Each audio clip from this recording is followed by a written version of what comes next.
Hello everyone, welcome to my channel Sahu academy. तो आज इस वीडियो में हम अपना क्लास 12th के अकाउंटेंसी का सिलेबस स्टार्ट करते हैं। और ये अकाउंटिंग का सिलेबस मैं हमारी फर्स्ट बुक यानी अकाउंटिंग फॉर पार्टनरशिप्स से स्टार्ट करने वाला हूँ। आपकी बुक का नाम जैसे कि डबल एंट्री सिस्टम है, यहाँ पर भी सारी एंट्रीज जो होंगी वो डबल एंट्रीज पर ही होंगी, पहला डेबिट एंड दूसरा क्रेडिट। ओके, जैसे हमने 11th क्लास में भी पढ़ा था, हमारी 11th क्लास की बुक का भी नाम क्या था, double entry book keeping. Same यहाँ पर हमारे अकाउंट्स की बुक के 12th क्लास में 3 पार्ट हैं। ठीक है, तो हम सबसे पहले वॉल्यूम 1 यानी पार्ट 1 पार्टनरशिप फॉर्म स्टार्ट करने वाले हैं, जिसका आज चैप्टर 1 हम स्टार्ट करेंगे, जिसमें हम फंडामेंटल्स यानी बेसिक हमारे पार्टनरशिप फॉर्म्स के बारे में पढ़ेंगे, उसका फीचर क्या है, पार्टनरशिप क्या है। ओके, सिंपल आज हम सिर्फ इंट्रोडक्शन करेंगे। नेक्स्ट वीडियो में और अगली जो भी वीडियो आएंगी सारी आपको मिल जाएंगी, जिसमें सारा सीक्वेंस के साथ पूरा सिलेबस होगा। ओके, जिसमें आगे एग्जाम्पल भी करेंगे, क्वेश्चन भी करेंगे, पर आज इस वीडियो में हम बस इंट्रोडक्शन करेंगे। ये वीडियो बनाने का मेरा मोटिव यही है कि जिससे आपको स्टार्टिंग जो बेसिक इन्फॉर्मेशन होती है पार्टनरशिप की, पार्टनर्स की, ओके, तो आज हम वो स्टार्ट करते हैं। तो चलिए स्टार्ट करते हैं हमारे chapter number 1 accounting for partnership forms, that is fundamental. सबसे पहले जैसे कि हमारा वॉल्यूम 1 ही पार्टनरशिप फॉर्म्स क्या होती हैं, सबसे पहले हम समझते हैं पार्टनरशिप क्या होती है। According to Indian partnership act 1932, ये हमारा एक्ट होता है। According to Indian partnership act 1932, ये हमारे लॉ है, ये हमारे संविधान है। किससे रिलेटेड? पार्टनरशिप से रिलेटेड, जिसके अंदर सारे रूल्स एंड रेगुलेशन लिखे होते हैं पार्टनरशिप की, जो कि किसके द्वारा बनाई जाती है? इंडियन गवर्नमेंट के द्वारा। तो ये हमारी क्या है? इंडियन पार्टनरशिप एक्ट 1932 में ये एक्ट बनाया गया था। ये क्या कहती है? ये कहती है कि पार्टनरशिप क्या है? Partnership is a relation between persons who have agreed to share the profits of a business carried on by all or any of them acting for all। अब देखिए, हम इसे ब्रेक करके इस पूरी डेफिनेशन को समझेंगे, जिसको आपको समझने में आसानी होगी। Partnership is a relation between persons. तो पहले हम यहाँ तक पढ़ते हैं। पार्टनरशिप क्या है? रिलेशन है बिटवीन पर्सन्स, मतलब बहुत सारे पर्सन्स मिलके एक रिलेशन बनाते हैं, जिसे हम पार्टनरशिप कहते हैं। Who have agreed to share the profits of a business. Second part अब यहाँ तक बनाते हैं। Who have agreed to share the profit, यानी ऐसे ग्रुप को या ऐसे रिलेशन को, पर्सन्स के ऐसे रिलेशन को जो कि एग्री कर रहे हैं प्रॉफिट को शेयर करने के लिए बिजनेस को। Carried on by all or any of them acting for all, या तो वो बिजनेस कौन कैरी करेगा? सारे मिलके पार्टनर, मतलब जितने भी पर्सन्स हैं वो मिलके कैरी करेंगे बिजनेस को, या फिर any one of them acting for all, यानी उनमें से कोई एक पर्सन, ओके, जो इस पूरे बिजनेस को कैरी करेगा। ओके, तो ये है हमारी पार्टनरशिप। पार्टनरशिप क्या है? Partnership is A relationship between persons who have agreed to share the profits of a business carried on by all or any of them acting for all। Partnership हमेशा दो लोगों के बीच ही हो सकती है। मिनिमम जो इसमें पर्सन्स होने चाहिए वो 2 पर्सन्स होने चाहिए पार्टनरशिप एक्ट के लिए या पार्टनरशिप फॉर्म के लिए। ओके, मिनिमम हमारे 2, अगर 2 से कम है तो पार्टनरशिप फॉर्म नहीं बन सकती। एंड मैक्सिमम 50 से ज़्यादा हम पार्टनरशिप फॉर्म में मेंबर्स या फिर पर्सन्स नहीं ले सकते। ओके, चलिए अब इसके फीचर्स देखते हैं। इसके फीचर्स क्या होते हैं पार्टनरशिप फर्म के या पार्टनरशिप के? सबसे पहला फीचर है 2 और मोर पर्सन। जैसा कि मैंने आपको अभी बताया, इसका सबसे पहला और इम्पॉर्टेंट फीचर यही है कि इसमें 2 और मोर पर्सन्स होने चाहिए, 2 या 2 से ज़्यादा person, but not exceed 50 persons. Okay, simple, ये फीचर आपको समझ आ गया। बस इसे 2 लाइन में आपको एक्सप्लेन करना है। कैसे एक्सप्लेन करेंगे? That is partnership is a relation between persons. कितने पर्सन्स? 2 और more persons. Okay, minimum 2 and maximum 50%। Without 2 person there cannot be a partnership firm, or we can say there cannot be a partnership। Second is agreement। अब now ये agreement क्या हुआ?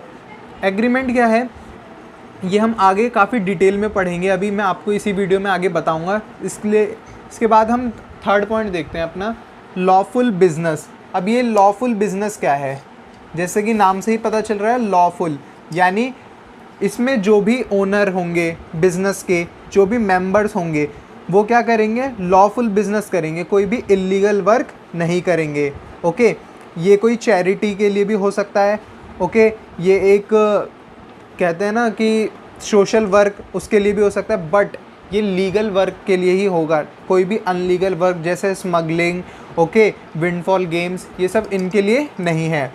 तो अब आगे देखते हैं, आगे क्या है हमारा topic, profit sharing. Next point है प्रॉफिट शेयरिंग। प्रॉफिट शेयरिंग क्या है, the agreement between partners must be share profit और लॉसेज ऑफ द बिजनेस। मतलब जो भी पार्टनरशिप होगी उसमें पार्टनर्स क्या करेंगे, पर्सन्स क्या करेंगे, प्रॉफिट को शेयर करेंगे।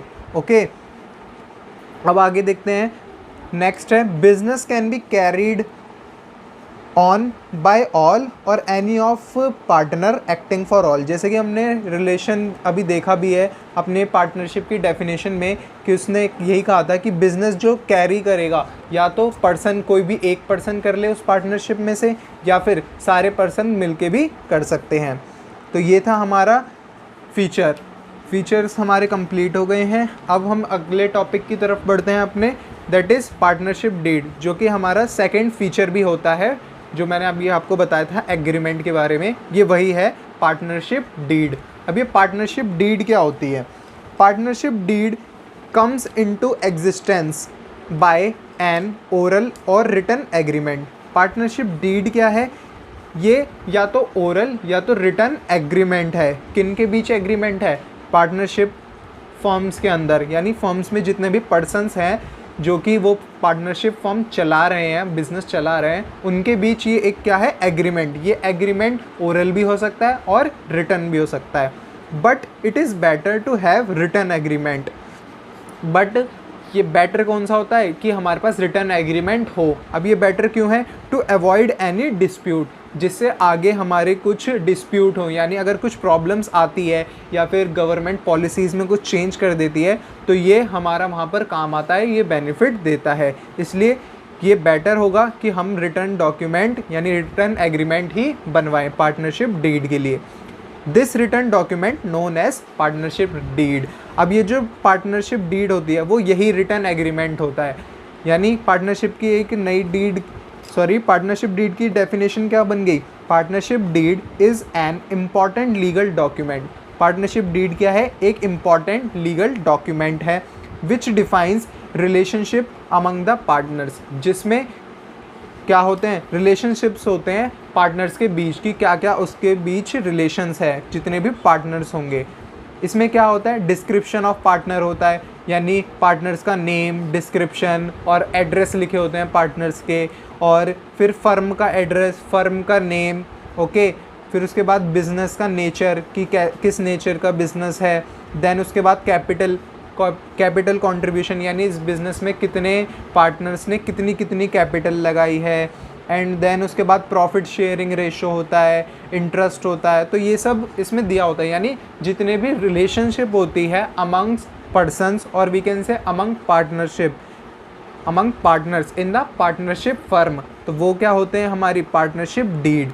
It is a written document, okay, which contains terms and conditions of partnership, कि पार्टनरशिप जो हमने बनाई है पर्सन्स ने मिलके वो कैसे चलेगी, उसमें क्या टर्म्स हैं और उसकी क्या क्या कंडीशंस हैं, वो सब उसमें रिटर्न होता है।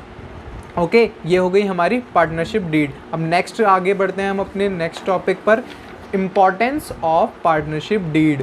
पार्टनरशिप डीड की इम्पॉर्टेंस क्या है, अभी मैंने आपको बताया क्या इम्पॉर्टेंस है। जैसा कि आपको पता है, अभी मैंने बताया कि पार्टनरशिप डीड एक लीगल डॉक्यूमेंट है एंड वेरी इंपॉर्टेंट डॉक्यूमेंट है। या तो ये ओरल भी हो सकता है एंड रिटर्न भी हो सकता है, पर ये रिटर्न ही ज़्यादा सक्सेसफुल होता है और बेनिफिशियल होता है। क्यों, because it is useful because it governs the rights, duties and liabilities of each partner. ये क्यों यूज़फुल है, क्योंकि इसमें क्या लिखा होता है, इट गवर्न्स द राइट्स, ये राइट्स बताते हैं पार्टनर्स के क्या क्या राइट्स हैं, उसे क्या क्या अधिकार हैं। देन ड्यूटीज़, यानी उसकी क्या क्या ड्यूटीज़ हैं, रिस्पॉन्सिबिलिटीज़ उसकी क्या क्या हैं। And liabilities of each partner, and liability बताता है हर पार्टनर की। सेकेंड पॉइंट है डिस्प्यूट अराइजिंग इफ़ एनी, अगर कोई डिस्प्यूट हो गया, डिस्प्यूट यानी कुछ कभी बाय द वे कुछ इलीगल काम हो गया या चेंजेस हो गई पॉलिसी में, गवर्नमेंट ने एक्ट में हमारे चेंजेस कर दिया। एक्ट कौन सा था हमारा? Indian partnership act 1932। अगर उसमें चेंजेस कर दिए तो उससे क्या होता है कि जब भी हमारे पास पार्टनरशिप डीड होती है, सेटल कर देता है वो partnership deed. Okay, partnership deed के बेसिस पे वो हमारे डिस्प्यूट्स यानी जो हमारे कमियां थी वो सब सेटल हो जाती हैं। It beings a written contract, written contract जब होगा तभी, अगर ओरल है तो ऐसा कुछ नहीं होगा। इसलिए हम कहते हैं कि हमारी पार्टनरशिप डीड रिटन फॉर्म में होनी चाहिए। ओके, अब हम आगे बढ़ते हैं। आगे हम देखते हैं अकाउंटिंग फॉर पार्टनरशिप, कि हम उसकी अकाउंटिंग कैसे करते हैं, अपनी बुक्स ऑफ अकाउंट्स में रिकॉर्ड कैसे करते हैं पार्टनर्स या फिर partnership firm. Provisions in absence of deed, अगर एब्सेंस है डीड की, यानी अगर पार्टनरशिप एक्ट में कोई डीड नहीं है, पार्टनर्स ने कोई डीड नहीं बनाई है, तो इससे क्या क्या प्रोविजंस हैं जो इंडियन पार्टनरशिप एक्ट 1932 है उसके अंदर कुछ प्रोविजंस बनाए गए हैं पार्टनरशिप फर्म के लिए। ये क्यों बनाए गए हैं? क्योंकि अगर किसी पार्टनरशिप फर्म में डीड नहीं है तो उसके क्या क्या प्रोविजंस हैं। सबसे पहला पॉइंट है हमारा interest on capital is not paid. जब भी किसी पार्टनरशिप फर्म में, बिजनेस में कह सकते हैं हम कि इंटरेस्ट ऑन कैपिटल हमें पे नहीं करना है अगर उसमें पार्टनरशिप डीड एब्सेंट है। एक तो हमें इंटरेस्ट ऑन कैपिटल नहीं देना। Second point interest on drawings not allowed, हमें इंटरेस्ट ऑन ड्राइंग्स भी नहीं मिलेगी। ड्राइंग्स क्या होती है? जब पार्टनर्स पैसा ले जाते हैं वो होती है ड्राइंग्स, तो उसका भी हमें इंटरेस्ट नहीं मिलेगा। Then not salary commission to any partner, ना किसी सैलरी मिलेगी किसी पार्टनर को, ना किसी भी टाइप का कमीशन मिलेगा पार्टनर्स को। Next interest on loan provided 6% per annum, जब भी इंटरेस्ट ऑन लोन यानी कोई भी हमने इंटरेस्ट लिया हुआ है, हमने यानी बिजनेस फर्म ने, अब यहाँ पर हम किसके पॉइंट ऑफ व्यू से सोचेंगे? पार्टनरशिप फर्म के बारे में। तो उस पर जो हम इंटरेस्ट देंगे वो देंगे ओनली 6% पर एनम का, अगर पार्टनरशिप डीड नहीं है तो। And last point is profit is to be shared equally, and अगर कोई एग्रीमेंट है ही नहीं पार्टनर्स के बीच, कोई डीड है ही नहीं, तो उसमें क्या होगा? जितने भी पार्टनर्स होंगे उनको प्रॉफिट या लॉस इक्वली डिस्ट्रीब्यूट किया जाएगा। ओके, ये थे हमारे provisions in absent of deed. जब डीड नहीं होगी तो क्या प्रोविजंस है? ये प्रोविजंस किसने बनाए हैं?